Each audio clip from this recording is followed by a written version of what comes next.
This is the Gamesindustry.biz Microcast recorded on Monday, the 1st of July 2024. I'm James Batchelor, Editor-in-Chief of Gamesindustry.biz. I am joined, as always, by Chris Dring, Head of Gamesindustry.biz. How are you, sir? I'm doing all right. Well, I'm pleased to see you, James. I missed you last week. I understand you spent most of Gamescom Latam trying to find a charger for your laptop. I did. I'm glad that you are here. Yes, generally best to take your laptop charger with you before you leave your home.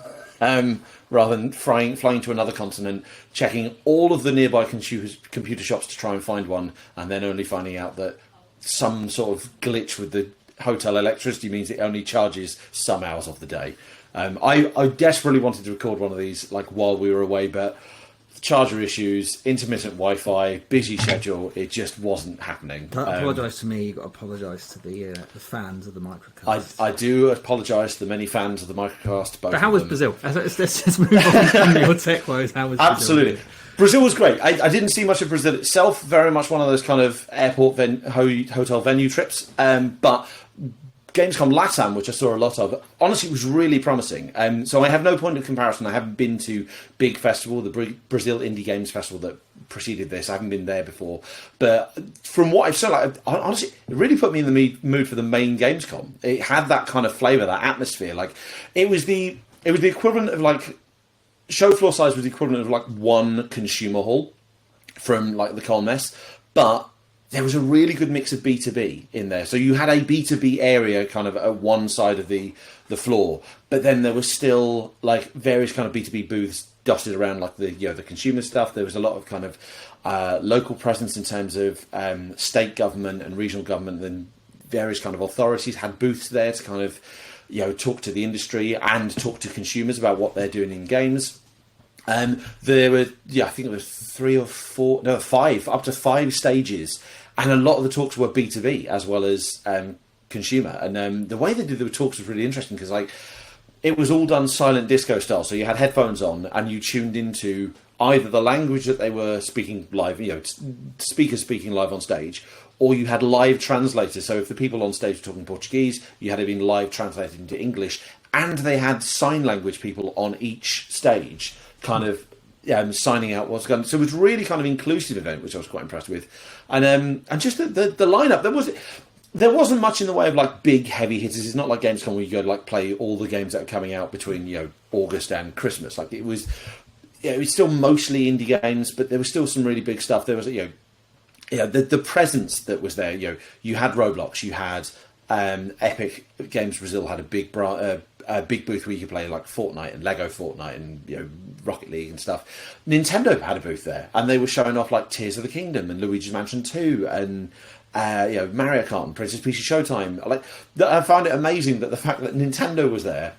Xbox was sort of there via Idea Xbox. There was quite a few booths for Idea Xbox titles that were there, and then PlayStation sort of had a presence in that there were official PlayStation booths, official PlayStation console stands, but they were all third-party games, so things like Final Fantasy 16 and games like those. So I found it quite funny that all 3 platform holders sort of had a presence at this one, whereas we know that 2 of them, Nintendo and PlayStation, are missing the main Gamescom. But for a first year, I wasn't sure what to expect because I've never done Big Festival, and this is the first time they've done Gamescom Latam down there. For the first year, it was really solid, and they're already I thought they were going to be, kind of, we'll put it here, we'll run it here for a few years, kind of get nail down this format, and then we'll expand it. No, they are going for it. There was in the Gamescom Latam lounge where all the speakers and the organisers were, there were screens showing you the plan for next year's show floor, and they're moving to a different venue. There's I think they said it was the oldest convention centre venue in Sao Paulo. Is being completely renovated, very kind of modernised, and they're moving there. They're going to double the show floor. They expected 100,000 people to attend this year. They're expecting 150,000 next year. And they're already kind of ramping up and selling. There was one of the rooms I interviewed people in, had one of the walls was just all the different sponsorship and exhibitor packages. So they're really trying to ramp this up. This is not just an experiment. They're really trying to grow Gamescom in this area. It was really interesting look at the show. Wow, that sounds quite a lot to dig into there. The thing for me, something I always find, obviously Brazil's an important, like South America generally is an important area of the market for people. It's a good way of sort of trying to reach people, and I guess there's events like Gamescom Latam and Big is like are the only places that you can reach those people. Whereas somewhere like Europe, Gamescom is one of many options in which you can reach customers, and they all have different sort of strategies around that kind of thing. I'm actually surprised Sony's not at Gamescom in Europe. I mentioned this the other day because they've got.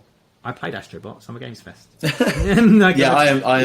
I'm shocked. I'm shocked that Astrobot, Lego Horizon Adventures, like those, must be playable by end of August. So there must be a reason why they're not doing it. But and so can you give me a second, please? Yeah, of course.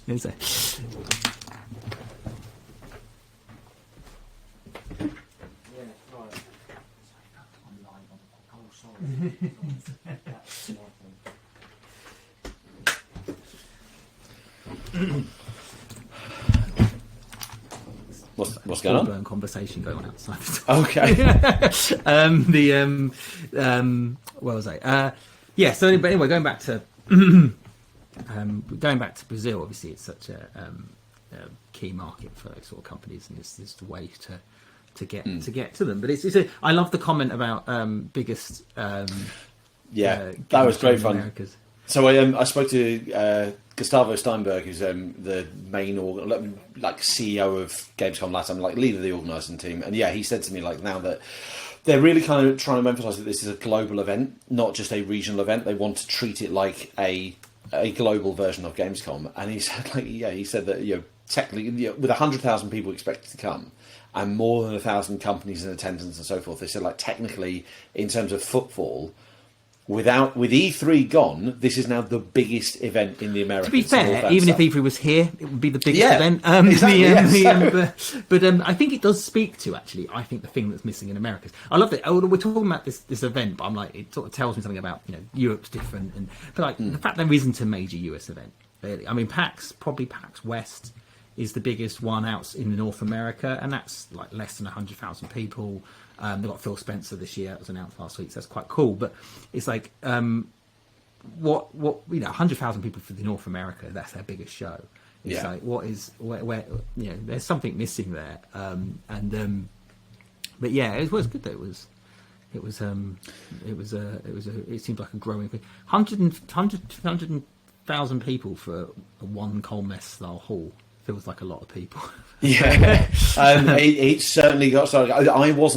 I had to duck out end of Friday, so it still went on Saturday and Sunday. Friday was getting pretty crowded. And you could honestly, the Wednesday was the trade only day, and then always amazing how many people attend a trade only day. I'll be honest, but the trade only includes all the content creators, influencers, cosplayers, etc. So it was still a little bit crowded, but you could feel like the aircon was ramped up. It was actually quite cold inside on the Wednesday, and it's because they were preparing for the number of people that were there Friday. I can only imagine how busy it was Saturday and Sunday. But then the groups you'd see, obviously you've got consumers going, but you had there were groups of children, school groups and college groups attending this, kind of similar to what we've seen with EGX. You do have groups actually attend and go to learn more about the industry and probably play games, but also learn a bit more about the industry. So they're really kind of ramping up. It's a really interesting time in Brazil. So we're going to be diving a lot more into this in the coming months. At some point in the next coming months, we're going to be doing Brazil Games Week, which is going to be our latest territory report. And this one's particularly interesting because it's not just a snapshot of the industry in a market that maybe not a lot of people know enough about. This is an interesting snapshot into a specific time because, as we covered, I think it was back in May. It sounds dry, but the excitement for this was really palpable down there. It's the new legal framework, Law 14,582, I believe is the number. This basically it's a new legal framework that defines games companies as companies. They're not software companies that make games, they are games companies. And I had a lot of conversations with people about this. This is really freeing for them because companies are reluctant to invest.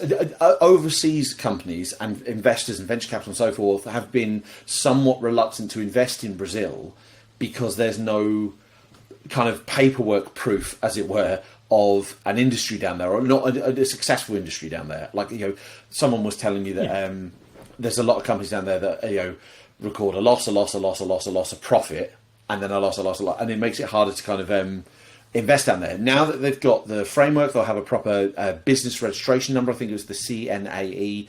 Like, the basically, a lot of the stuff is being, the kind of the bureaucracy almost is going to be put into place that it's going to make it easier for them to attract foreign investment, to attract more support. And I think it was Carolina Caravana, I think was her surname. Like, she was one of the people at Abra Games, who's one of the two big trade bodies over there. She, on stage, like, opening remarks on Wednesday, said, like, the Brazilian industry is going to be split into before 2024 and after 2024. This is the year that changes everything because of the framework, and it's really exciting to see an industry get, like, looking forward and, like, seeing that kind of, having this kind of optimism, thinking about what's coming up, how they can grow, how they can do what they couldn't before. Yeah, and being able to tell their story. I mean, we've been here before, actually. In the UK, had a similar problem. It wasn't that there wasn't a classification for games. There was just lots of different classifications, and lots of games companies put themselves under different things. Nintendo referred to themselves as a toy company. Some people referred to them as tech companies. Some people referred to them as software companies. And it sort of meant that it was actually very hard to track how big the games industry was in the UK. Like, I think the government stats for the UK of the number of employees for the games industry was like a fraction of the actual number of employees, because not most companies didn't class themselves as games companies, or perhaps at a time before that was even a thing you could class yourselves as. So yeah, that is quite a significant thing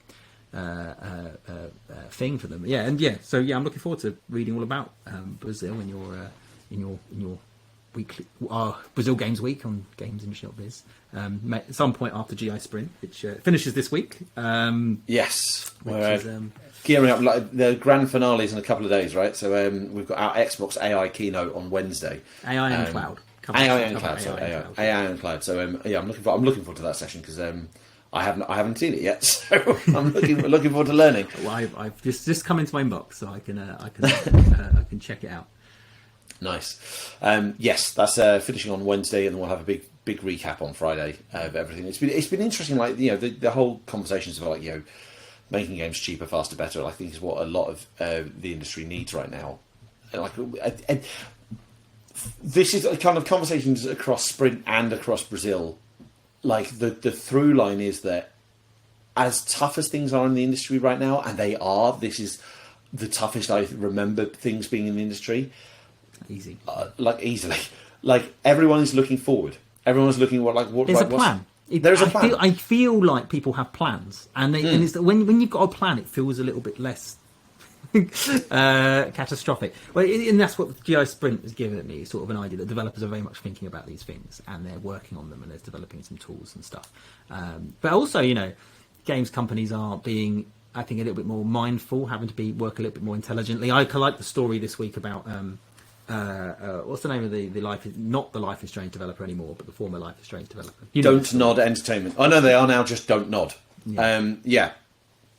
They've delayed their game, which I know may not feel like a significant thing, so it doesn't clash with. So the Life is Strange franchise is now being developed by a different games developer, which is Don't Nod's game, and there's a situation where Don't Nod's new game was going to come up against the next Life is Strange title, and so they have separated. They've delayed their game, which obviously a lot of companies can't actually do. The financial situation, but so many games companies put their games up head to head with something else, and whenever you interview them, they go, "Oh no, we think there's room in the market for both." And yeah, sure, there's room in the market for both, but you're not going to be you're not going to be as successful as you were. You are splitting your audience and people's time, and we've seen countless examples. Down the years of games companies that's gone, oh no, it's fine to put Blur up against Split Second. It's fine to put Battlefield and Call of Duty up against Titanfall. It's fine to do, and some of it's hubris, I think. It's fine to put Dead Space so close to the Callisto Protocol. It's a great idea to do Battleborn next to Overwatch. I could do this all day. It's fine to do Crash Team Racing next to Team Sonic Racing 2, whatever that goes. So it's like, and inevitably, it's fine for Sonic Superstars to come out within a week of Super Mario Brothers Wonder. Like, yes, it's what was that about? I mean, come on, like that was like it also wouldn't matter so much if your lead platform wasn't the same platform, but there's tons of these examples. And okay, some companies can't delay. You know, it's part of their financials, it's part of their promise to shareholders, it's part of when they need to deliver money back and blah, blah, blah. Like, I understand that, but the amount of time, sometimes I once was at a bar with Vince Ampella and some people, and I asked them, said, why did Titanfall 2 go up against Battlefield, and what was that about? And there were some answers, some genuine answers, and he said, and also, maybe we thought we could stand up against them. No, it doesn't matter if you think you can. Don't do it. So don't not going. You know, we're going to give our audience a chance to play both. It's a great way of doing things. The attitude here was superb. Like, so the statement from the CEO of Don't Nod, Oscar, I want to say Guibert or Gilbert. I can't remember how. You're given lots of difficult names today. I'm given lots of different names. Sorry today. But Oscar, the CEO of Don't Nod, was like literally the words like, let's give both rooms time to breathe. Like, and it's for the benefit of kind of both games. And as you were kind of saying before we were even recorded, like, there's been no situation where two games have gone up against each other and both have benefited. Like, there is only so much disposable income that people have, particularly given nowadays, you know, the kind of ongoing cost of living crisis and the economic turbulent economic times that we live in. Like, it makes perfect sense. I think this one's quite an almost ironic or like an amusing delay in that, like the connection between, Don't Nod's new IP, like Lost Records, Bloom and Rage, like being made by the team that made the original Life is Strange, which is now being done by Deck Nine. Like the connection there is quite funny, but the fact that like the really sensible attitude of no. So there wasn't a nailed down date for Lost Records, Bloom and Rage. It was down for late 2024. Life is Strange Double Exposure, which I believe brings back like the original characters from the first Life is Strange. So it's going to be a big one for the fans. Is down October 29th. So even if they'd released Lost Record like early October, late November, like there is still a clash there. Particularly given we've said in recent, I think it was last Microcast, like there's actually now a fairly solid lineup for Q4 in terms of big blockbuster games that these are going to be competing with as well. They've pushed Lost Records back to early 2025, and that kind of makes sense. You're right. Like, so I think of the Callisto Protocol, which came out early December, and then Dead Space, which came out sort of mid to late January. And that wasn't a big enough gap, right? Particularly those two games. One game was trying to resurrect Dead Space, trying to give you a sense of what Dead Space used to be. The other one is Dead Space. And it was those two. I played both of them, and they're both actually quite like Callisto Protocol, but obviously Dead Space is a classic. Oh, what the? So